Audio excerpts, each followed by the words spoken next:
What's up YouTubers, Johnny DIY here. Today I'm going to be showing you guys how to fix a broken or leaking bike air pump or foot pump by replacing the air hose line.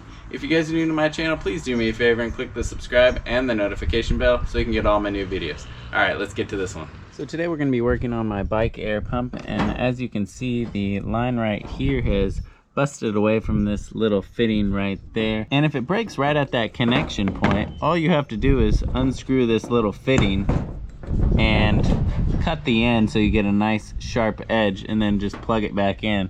I've already done that once. Then the hose started to leak on this bend right here, and I actually fixed it for another few months with some electrical tape. That worked. But now this bottom line has busted as well. The tubing's just old and cracked, so we're just gonna go ahead and replace it all. So we need to start taking off these little fittings. They just unscrew counterclockwise. So there's gonna be a little piece of tubing stuck at the end.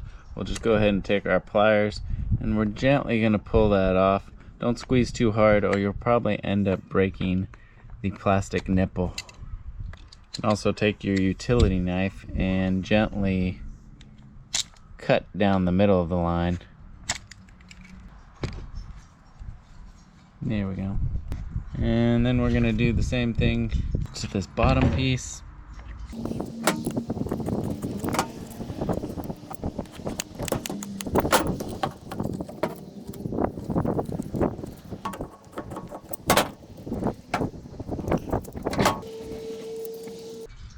And we're gonna pull that hose out. Let's check out this end. It looks like it's a little more complicated. Some sort of aerator on the end. Take that off. Actually, maybe I'll take that O-ring off. I'll just untwist this hose off of that little nipple. And then the same thing with the nozzle on the end. And look, I had to put some tape on it here to keep it from leaking too. I was doing everything to save this old tube. Okay, now you're going to want to get some replacement tubing. I actually had this from an old electrical pump that busted, but I saved this because it was good heavy duty air hose. The old tubing looks like it's 1/8 inch diameter tubing. That's that inside hole size.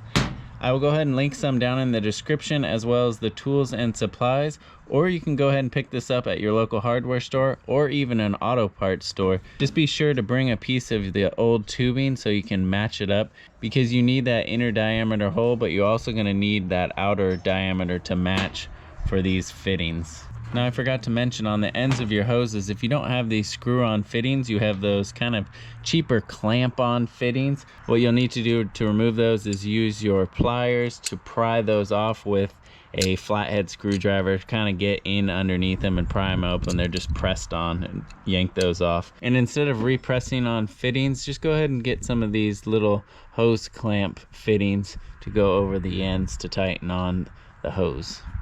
I'll go ahead and put links down to these in the description as well. Okay, so we'll take some of our new tubing and we'll match it up with that short piece. And I'm gonna go ahead and cut it.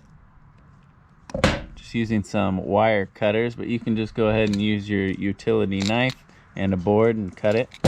Get that nice and straight. We'll go ahead and put that little aerator in the bottom. It should just press on. If it's being really stubborn getting these fittings into the tube, what you can do is use a little Vaseline on the nipples, or you can heat up the tubing with some hot water. Put that O-ring back on, and then I'm gonna slip that fitting on. We'll put that little aerator and O-ring in. Slip this end on the nipple. You want to hold the hose tight while you tighten the clamp so that it doesn't slip off the nipple. Tighten your ends up good and tight. Same thing with that one. Now, I do want to mention, if you end up having any leaks on these fitting connections, what you can do is go ahead and wrap that thread with just maybe 1 or 2 layers of Teflon tape, and that should seal it up a lot better. You could also wrap it around the hose if you needed a little tighter fit. Now I'll go ahead and do the hose for the valve. And what you can do with this, if you get a long enough piece, you can actually make this longer, because it was a little short before.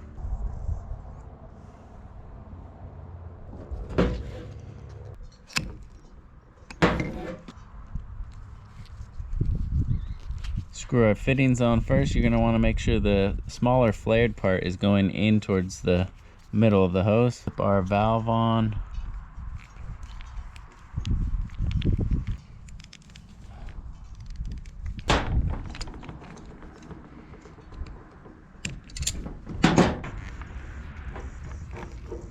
And we'll tighten this last connection.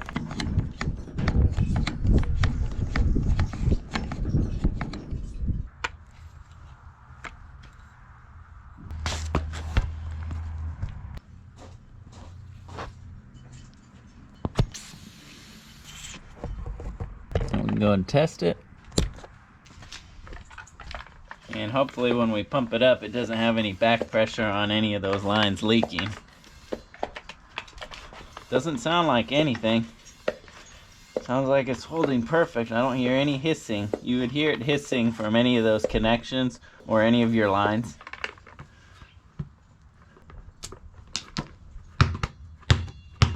Alright, awesome.